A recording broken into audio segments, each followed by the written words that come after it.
Warren Buffett ha estado actuando de una manera bastante inusual.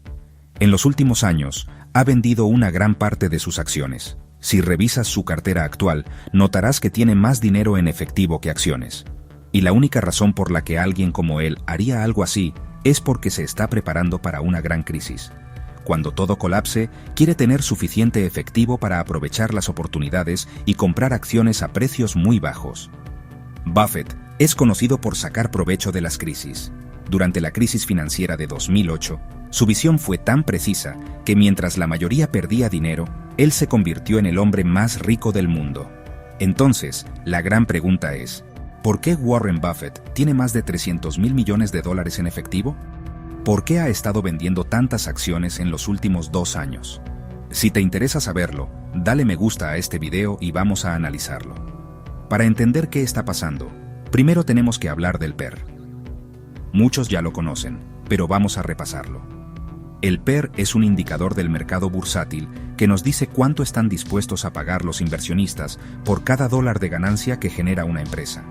No es el único factor importante al analizar una acción, pero sí uno de los más básicos y fáciles de entender. Pongamos un ejemplo sencillo. Si una acción cuesta $100 y la empresa ganó $5 por acción, el PER sería 20. Esto significa que los inversores están pagando $20 por cada dólar de beneficio. Mientras más alto sea el PER, más se está pagando en relación a las ganancias actuales. A veces, esto se justifica porque se espera que esa empresa gane mucho más en el futuro. Por eso, las empresas tecnológicas suelen tener PER muy altos. Por ejemplo, el PER de Tesla está por encima de 100. ¿Qué significa eso? Que quienes compran sus acciones creen que Tesla será mucho más rentable en los próximos años. Si eso se cumple o no, es otra historia. Pero lo realmente importante es observar el PER de todo el S&P 500. Este índice representa a las 500 empresas más grandes de Estados Unidos, así que es un buen reflejo de toda la economía del país. Saber su PER nos ayuda a entender si el mercado está sobrevalorado o subvalorado en conjunto, no solo una empresa en particular. Y cuando miramos la historia, aparecen patrones muy claros. Por ejemplo, en 1987, el PER del S&P 500 era de 21. Luego cayó abruptamente a 11. ¿La razón? Fue una de las mayores caídas de la historia del mercado, conocida como el lunes negro. En ese momento, muchos inversionistas estaban pagando de más, convencidos de que el mercado seguiría creciendo para siempre. Y entonces, llegó la realidad. El mercado se desplomó. Los inversionistas comenzaron a vender cuando se dieron cuenta de que habían pagado demasiado por las acciones. Esto ocurrió en los años 80, una época muy distinta a la actual. En ese entonces, no existían las grandes empresas tecnológicas que hoy dominan el mercado. No había inteligencia artificial, ni Nvidia, ni Google, ni Amazon. Las compañías más importantes eran automotrices, farmacéuticas como Johnson & Johnson, o de bebidas. Empresas tradicionales, con modelos de negocio estables pero sin un crecimiento explosivo en el horizonte. Pero si avanzamos a la década de 1990, veremos otra fuerte caída en el PER del S&P 500. Pasó de 23 a 15. Para entender lo que eso significa, hay que tener en cuenta que un PER razonable suele estar entre 15 y 18. Cualquier valor por encima puede indicar que las acciones están sobrevaloradas, aunque esto varía un poco según la industria. Por ejemplo, en el sector tecnológico es común ver PER más altos, ya que se espera que estas empresas crezcan mucho más en el futuro.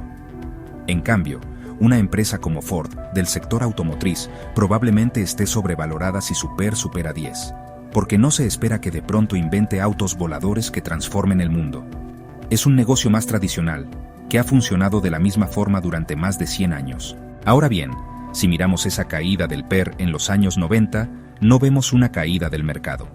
Entonces, ¿por qué el PER cayó tanto sin que la bolsa se desplomara? La respuesta está en 2 posibles razones por las que el PER puede disminuir.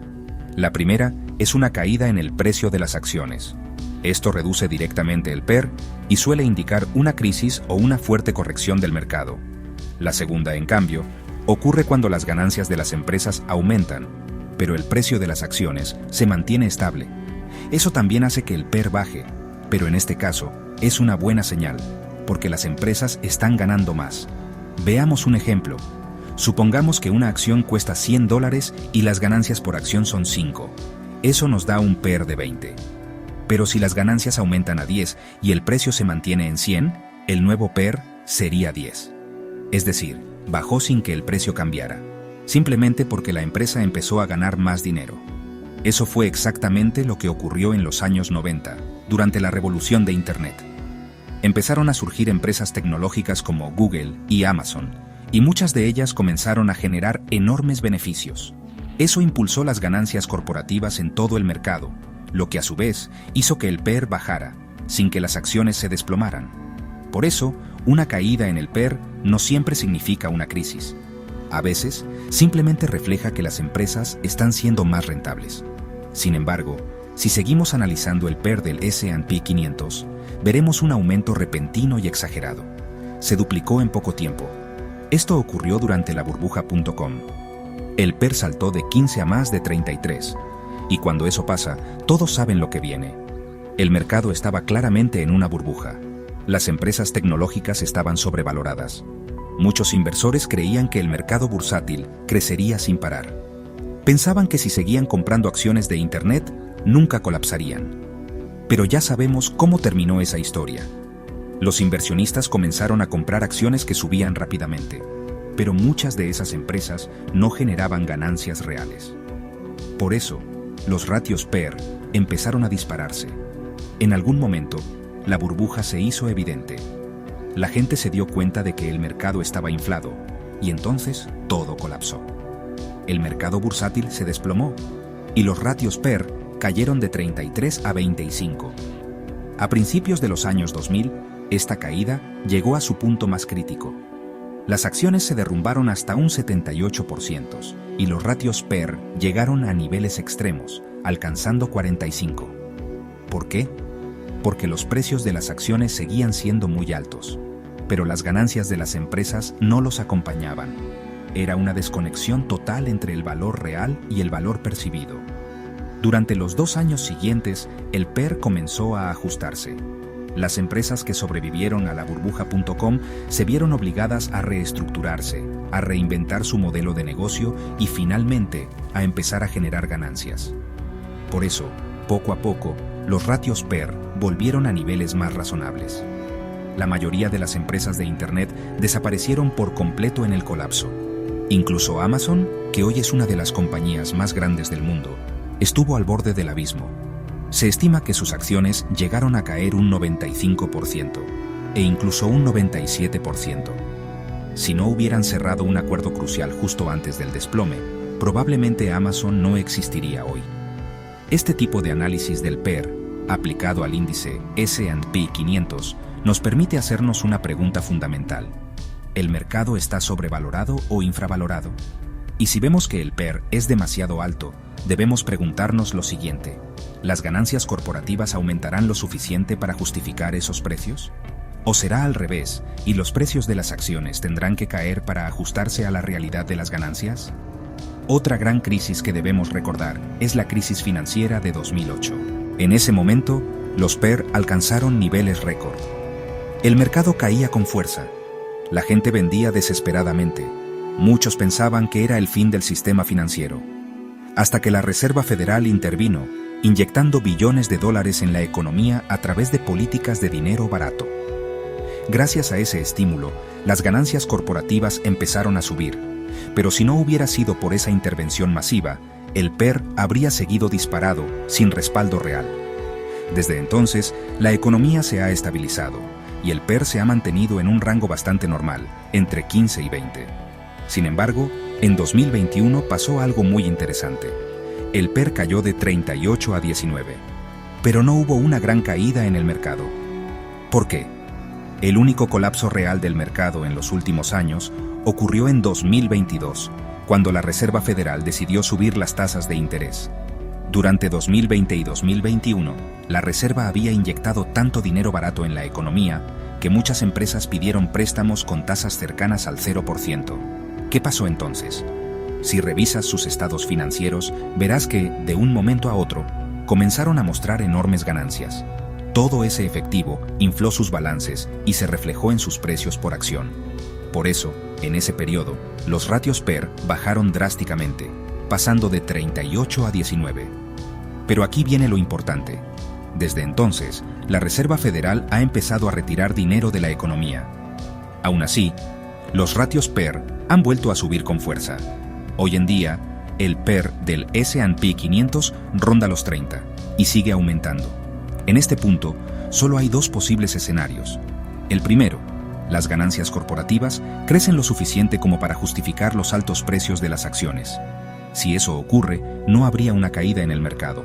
El segundo, las ganancias no crecen, pero el PER sigue subiendo, digamos a 35 o incluso a 40.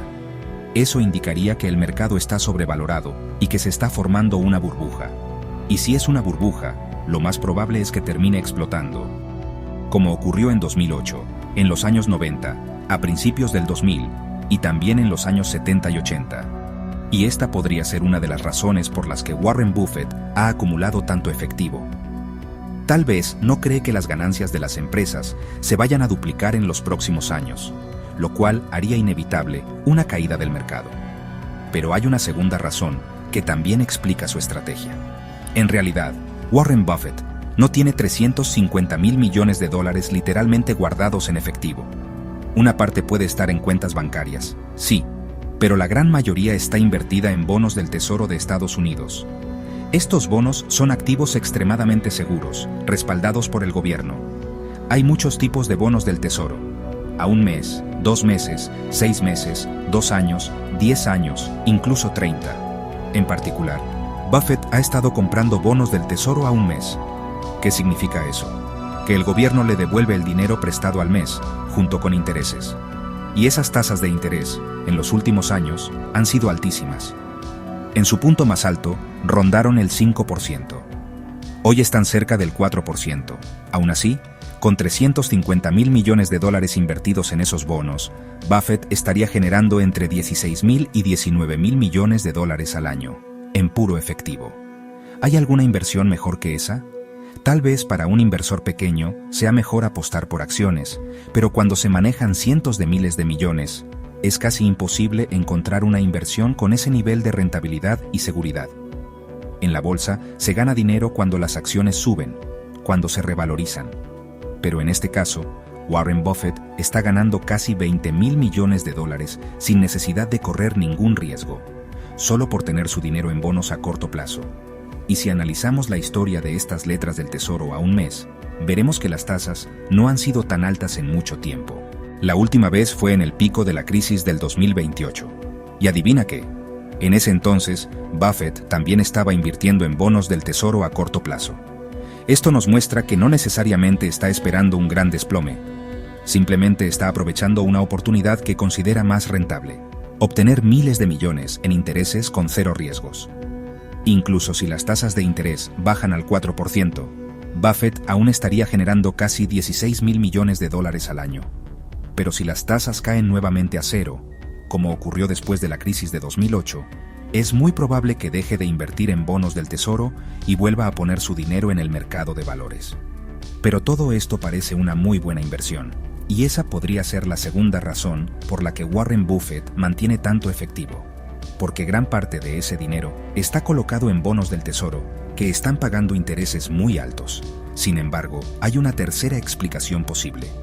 Si nos fijamos en los recortes de impuestos impulsados por Donald Trump, se supone que expiran en el año 2025. Y en 2021, Warren Buffett no podía saber si Trump sería reelegido en 2024 y si esos recortes se harían permanentes. De no ser así, la tasa del impuesto corporativo habría subido del 21% al 35%. Eso habría significado pagar mucho más en impuestos. Para anticiparse a esa posible subida, Buffett empezó a vender una gran parte de su cartera entre 2021 y 2024, antes de que esos recortes expiraran. Quiso asegurarse de obtener esas ganancias antes de tener que pagar más impuestos. Gracias a esa estrategia, aprovechó por completo la gran y hermosa ley de recortes fiscales impulsada por Trump, mientras todavía estaba vigente. Ahora, ¿cómo podía saber con certeza que Trump volvería a ser presidente y mantendría esos recortes? No podía. Por eso actuó antes. En 2021, vendió muchas de sus acciones y generó una ganancia neta de $90.000 millones. En 2022, apenas vendió, porque el mercado se desplomó luego de que la Reserva Federal subiera las tasas de interés. En 2023, volvió a vender la mayoría de sus acciones y obtuvo una ganancia de casi $100.000 millones. Y no estamos hablando de ingresos brutos, sino de dinero limpio, en efectivo, después de impuestos. En 2024, continuó con la misma estrategia, sabiendo que los recortes fiscales expirarían en 2025. Esa vez, generó cerca de $90.000 millones más. Estos 3 años, 2021, 2023 y 2024, han sido los más rentables en toda la historia de Berkshire Hathaway. Y considerando que Buffett ha mencionado que está cerca del retiro, tiene sentido que decidiera consolidar sus ganancias, asegurar su legado y dejar a la empresa en una posición financiera muy sólida. Entonces, ¿por qué Warren Buffett está vendiendo masivamente sus acciones? Puede que espere una caída, puede que no. Quizás solo actuó por razones fiscales, o simplemente vio en los bonos del tesoro una oportunidad demasiado buena para dejar pasar. Pero si analizamos todo el mercado, hay razones para pensar que podría estar sobrevalorado. Y Buffett podría estar aprovechando estas 3 situaciones al mismo tiempo. Por un lado, está ganando miles de millones con los bonos del tesoro. Por otro, se adelantó a una posible subida de impuestos y aseguró enormes ganancias. Y además, podría estar preparándose para una gran caída en el mercado. Quizás se está asegurando de que Berkshire Hathaway esté lista para aprovechar la mayor caída bursátil de su historia. Y si quieres saber cómo yo mismo me estoy preparando para esa posible caída, y cómo tú también podrías aprovecharla, puedes encontrar los detalles en el enlace que está en la descripción de este video. Gracias por ver el video. Espero que lo hayas disfrutado. Nos vemos en la próxima.